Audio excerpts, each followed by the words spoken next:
The movies lied to you. There's nobody preparing mac and cheese to come and welcome you into the neighborhood or bringing cake. Nothing like that.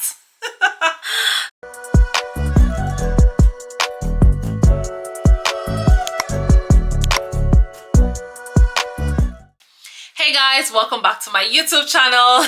Today I'm going to be talking about the culture shocks that I had relocating to the UK from Nigeria. Guys, it took me a while to get over, but I'm going to share everything with you and let me know what you also had to go through when you came into the UK as a Nigerian or someone from any other part of Africa or even from anywhere in the world relocating to the UK. What were the culture shocks that you had coming into the UK? So let's dig right in. The first culture shock that I had was the weather.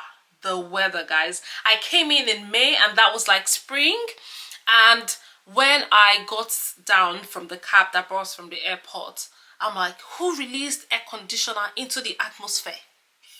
Who is controlling the air conditioner in the environment? Oh, oh my god, because it was really cold. And it was like that because like all year in Nigeria, it's like summer all year. So temperature is like 35, 30, 40 sometimes.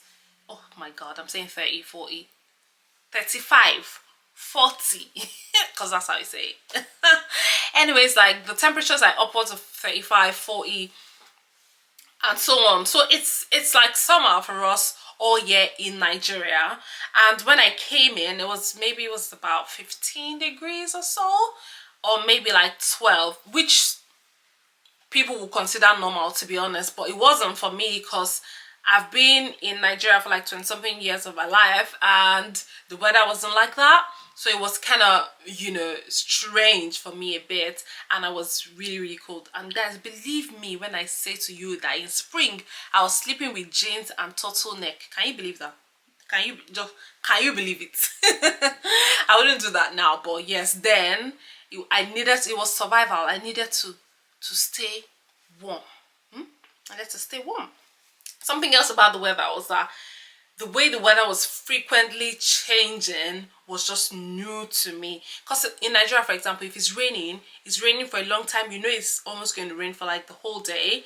But in the UK, it's not like that. It rains for 2 minutes, then there's bright sunshine the next minute, and then there's hails falling the next minute, then the next minute it's raining, it's sunshine, it's raining. You can have like that happen like 5 times or 10 times in a day. It's just like that pattern. Whereas in Nigeria, if it's sunny, it's going to be sunny for like a greater part of the day. If it's going to rain, it's rain for a greater part of the day. And the kind of rain here is not even, it's something you call drizzling in Nigeria. Okay, so nobody's running to take cover, like people walk in the rain as if it is business as usual. And what I figured was that nobody gave me the memo when I came, because guess what, when it starts raining, say for example there are 10 of us on the road, when it starts raining, out of nowhere 5 people pull out umbrellas. They all have umbrellas, they walk with umbrellas, and then there are 5 of us that do not have umbrellas. So remember, out of the 5 of us who do not own an umbrella or went out with an umbrella, 3 people have hoodies that they put over their hair, you know, while it's raining, so their hair is protected. Then there are 2 of us who nobody told to wear a hoodie so that we can use the hood to cover our head. And 1 out of those people is probably a British person who knows that this is business as usual. So the person is just walking knowing that the rain will stop the next minute. And then there's me, who do not know whether or not the rain will stop in the next minute, who do not know whether or not it was going to be heavy, you know. And from what I thought it would be heavy, you know. So I'm probably looking for somewhere to just stay where everyone is like walking normally as if look like the rain is going to stop. And so, but the time, just now, I had to adapt, and now I can even go out without my umbrellas because I'm sure that the rain will stop. It's not like the Nigerian one that is like raining cats and dog when it's raining. So yes, that was the very first one, the weather. The second thing was greeting elderly people. Like, I didn't know that here people just go around their business and you don't necessarily have to greet elderly people because they're not even waiting for you to greet them. And it is a thing in Africa or in Nigeria, where I'm from, where you see elderly people and you have to greet them whether or not you know them. You actually have to, greet them, say good morning ma, good afternoon sir, or something like that. You can't even say hello or hi to them. Like, fam, do you have any atom of respect saying hello to an elderly person? Except of course if it's at work, then yes, maybe. But if it's like general society, you have no respect if you say hello to an elderly person. And so, like, I would, as a respectful Nigerian girl that I am, I'll see elderly people on the road, I'm like, good morning, good night. Nobody, like, some of them will not even answer you because they're not expecting any greeting from you. And you see a lot of them on the road because a lot of people largely here are really independent. You see them dragging their shopping bags even though they can barely walk, but they do things a lot by themselves. And you're just trying to, greet them, and some of them will not even answer because they're not waiting for you to greet them. And it's not the norm for people to just be greeting people everywhere, so that one was like a shock to me. The third cultural shock that I encountered when I came into the UK from Nigeria was you probably do not know and will not know your neighbor until you move out. Yeah, you will know all of your neighbors because everyone is in their house minding their business. Everyone. The movies lied to you. There's nobody preparing mac and cheese to come and welcome you into the neighborhood or bringing cake. Nothing like that. Nothing like that. So forget all that like movie that you watch, like all the movies you watch and they're like, hey neighbor, I've brought some cake and some mac and cheese. Do you want to have some? No, that only happens in the movies. In real life, you are on your own. Like, you probably wouldn't even know your neighbors because everyone is minding their business. And it's not because they don't want to say hello to you. There are some of them who actually say hello. Like, I know one or two of my neighbors have done that to me, but largely I don't even know a lot of them. And that is the case. Like, people are just going about their business. Nobody's trying to be in your business as well. There's a good side to it, which is like people are not trying to be in your business. Everyone's just trying to mind their business. And if you're someone from Nigeria who is used to like that sense of like community and people, your neighbors, even when they don't see you for one day, they're just like, Esther, are you around? Are you sure? I haven't seen your car. Are you okay? Do you get what I mean? Like, it's just the culture. And so people really mind their business, and that's what it is. So the next time you watch that movie where your neighbor knocks and says, hello, are you our new neighbor? Oh, I've brought some cake and mac and cheese, everything okay? Are you okay for us to have some drinks? Do you want to come over? No, that is not real life. Okay, the next culture shock that I had was calling elderly people by their first names. Again, that cannot happen in Africa. You have to call them respectfully. But here, like, people, like, even elderly people even say to you, call me by this, or my name is that, or my name is Joe, my name is this.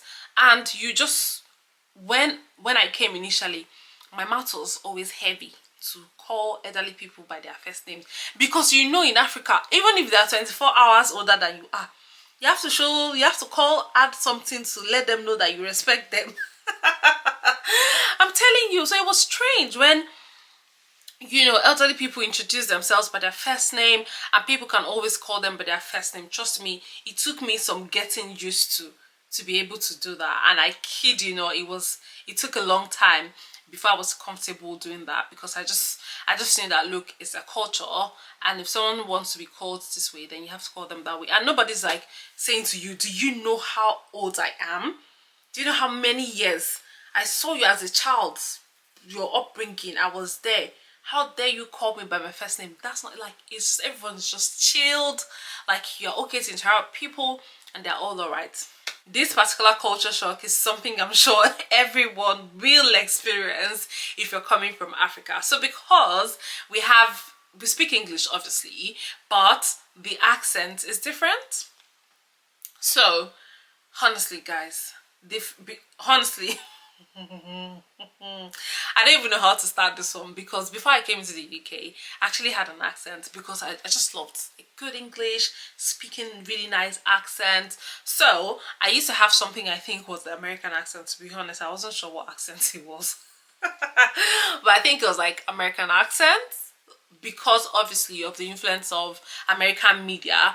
But I think a lot of us Nigerians and Africans will probably be influenced a lot by American media, because we watch a lot of American movies, so we tend to pick up the American accent a lot before we migrate. And so I came into the UK, and obviously people were like, oh Esther, you're not going to struggle, because well, you had an accent already before traveling, you're going to pick it up. Yes, I actually love languages, and not just English or accent. I love, you know, having an accent too, to be honest.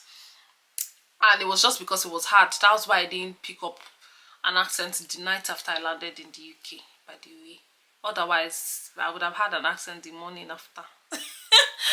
But anyways, so I came into the UK, and I had to communicate with people, I had to speak with people. I could speak English, but if I speak the way that I would normally speak, they would not understand me. Some of them will do, but it would take a while for them, that like they will really struggle. And then I had to walk, I had to, you know, speak to a lot of people. I just saw that the easy way out for me was to learn how to speak like Britons. So I had to watch, this is a recommendation for anyone who is coming to the UK, go and watch English by Lucy. This video is not sponsored by her, but I actually went to her YouTube page, and I saw that she's a British girl who also, actually British lady, who also, you know, teaches people English language. And obviously because she's British, she speaks the language and the accent.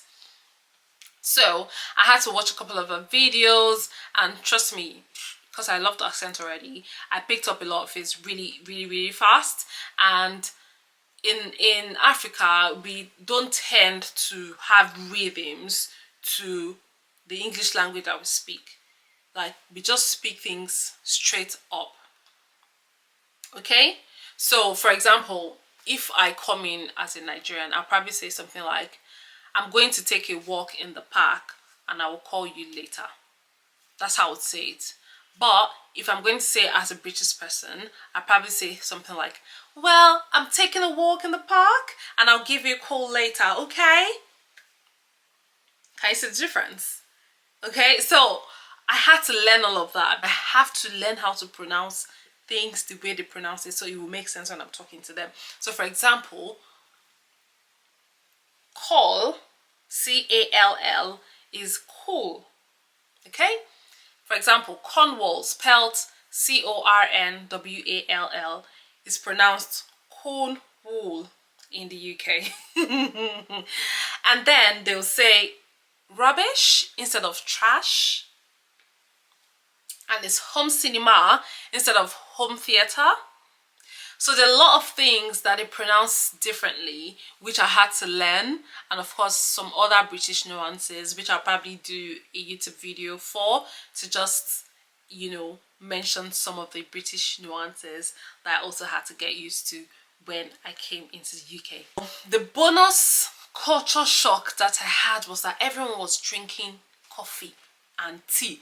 And when you visit anyone, they will also offer you a cup of tea. Yes, I'm like, why do these people drink a lot of teas? Why do you drink tea a lot? Why do you drink coffee a lot? But it actually occurred to me that the reason why is because of the weather, and also maybe it's a cultural thing as well. Because like when it's cold, you drink a lot of tea, drink a lot of coffee, first of all to keep awake, so that your brain can be functioning and working well, and then to also warm up yourself internally. I think that's why they drink lots of coffee. If there are any other reasons that you know, please share with me in the comment section. And yes, these are the culture shocks that I had to deal with when I came into the UK from Nigeria. What were the culture shocks that you went through when you relocated from your country to another country? Let us know the country and let us know the culture shocks. Also, if you came in from Nigeria to the UK, what were the culture shocks that you encountered when you came in. All right, that's it for today. Please do not forget to subscribe to my YouTube channel. Do not forget to give this video a thumbs up and share it with your friends and family. Until I come your way again next time, please do be and walk and strive towards becoming a better version of yourself. I love you. Adios. Culture shocks.